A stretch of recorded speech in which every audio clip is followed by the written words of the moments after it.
Hello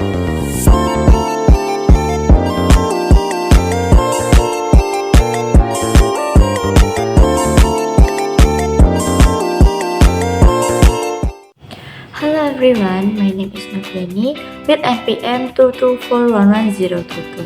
In this material, I will discuss about creation of ideas in the form of product or service MPV. Jadi studi kasus pengembangan MPV inovatif. Perusahaan otomotif auto input ingin mengembangkan MPV baru yang inovatif untuk memenuhi kebutuhan mobilitas keluarga modern. Yang pertama ada penelitian pasar. Tim Auto Innovate melakukan penelitian pasar untuk memahami kebutuhan dan preferensi konsumen terkait MPV. Mereka menganalisis data pasar, melakukan survei pelanggan, dan mengadakan wawancara dengan pemilik MPV saat ini untuk memahami apa yang mereka sukai dan tidak mereka sukai dari kendaraan. Analisis yang kedua yaitu analisis persaingan. Selain itu, tim Auto Innovate juga melakukan analisis persaingan untuk melibatkan tren inovasi dalam MPV yang ada di pasar. Kemudian yang ketiga ada brainstorming dan ideasi. Berdasarkan penelitian dan analisis mereka, tim Auto Innovate mengadakan sesi brainstorming untuk menghasilkan ide-ide kreatif untuk MPV baru mereka. Mereka mendorong kolaborasi antara tim desain, insinyur, dan pemasaran untuk memastikan bahwa ide-ide yang dihasilkan mempertimbangkan aspek-aspek teknis dan keinginan konsumen. Next, Profit Tree. Definition.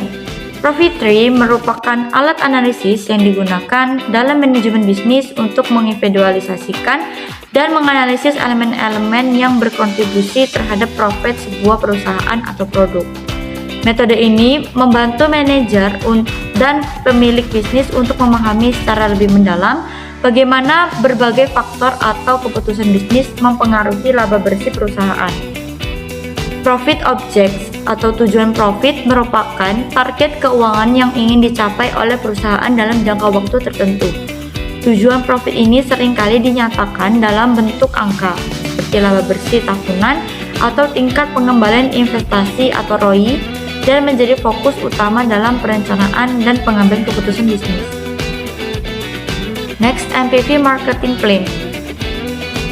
Definition. Minimum Viable Product atau MPV Marketing Plan adalah rencana pemasaran yang dirancang untuk memperkenalkan dan mempromosikan produk atau layanan secara efektif kepada pasar sasaran yang menggunakan pendekatan MPV. Pendekatan ini berfokus pada peluncuran atau layanan dengan fitur-fitur minimum yang diperlukan untuk memenuhi kebutuhan dasar pelanggan, sambil terus mengumpulkan umpan balik dan melakukan interaksi untuk meningkatkan produk atau layanan tersebut. Next step of MPV Marketing Plan.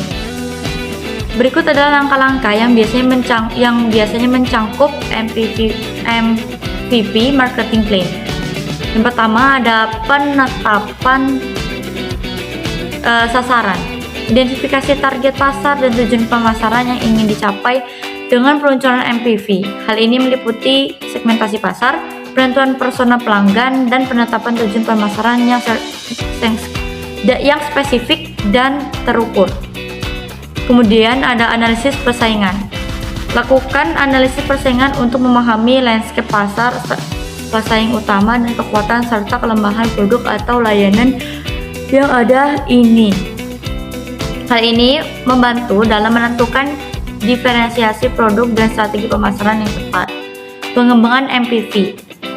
Tentukan fitur-fitur minimum yang diluaskan untuk menciptakan MPV yang memenuhi kebutuhan dasar pelanggan.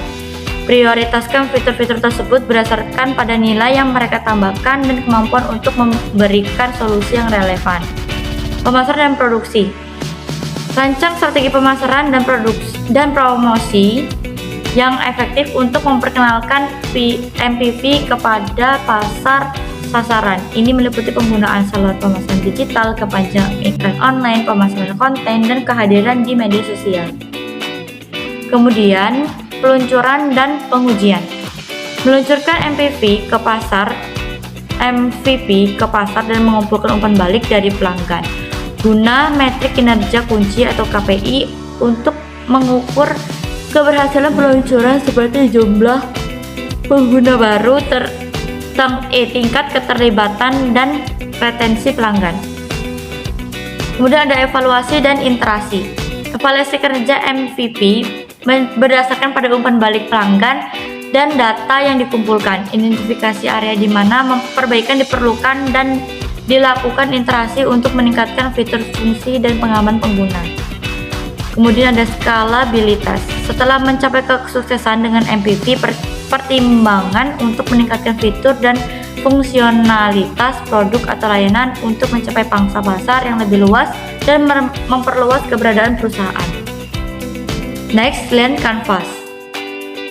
Definition.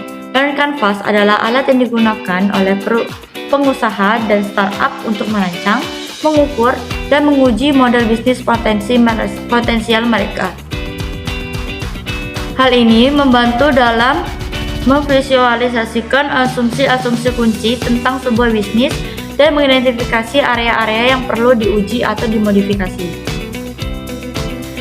Next, tadi kasus dari aplikasi penjadwalan tugas.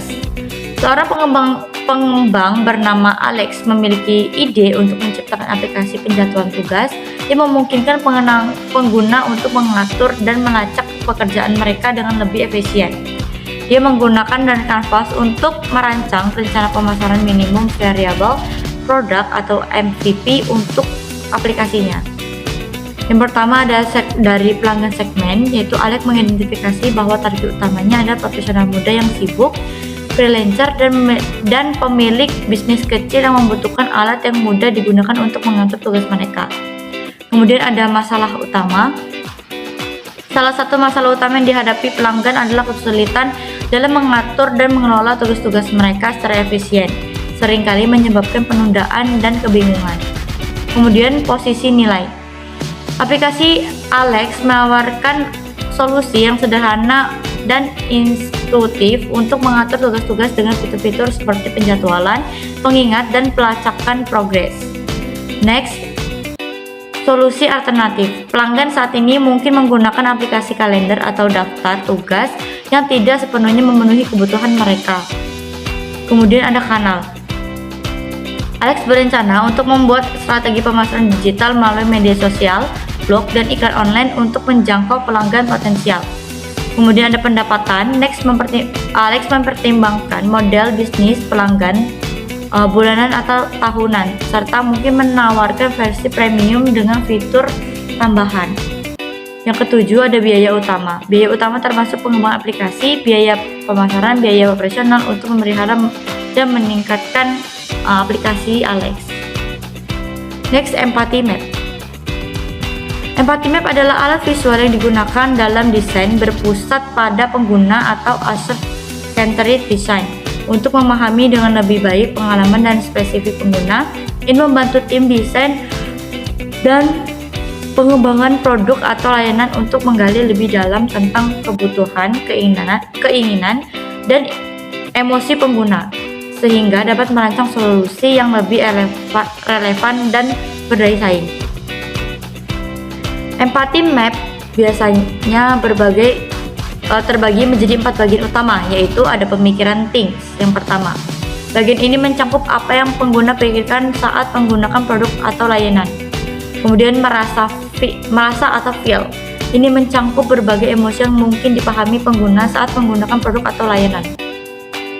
Kemudian ada lakukan atau do. Bagian ini menggambarkan tindakan fisik yang pengguna lakukan saat menggunakan produk atau layanan.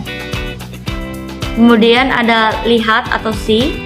Ini mencakup apa yang pengguna lihat atau persepsi visual saat menggunakan produk atau layanan. Okay, we will continue with in the next material at the next meeting. Thank you for watching.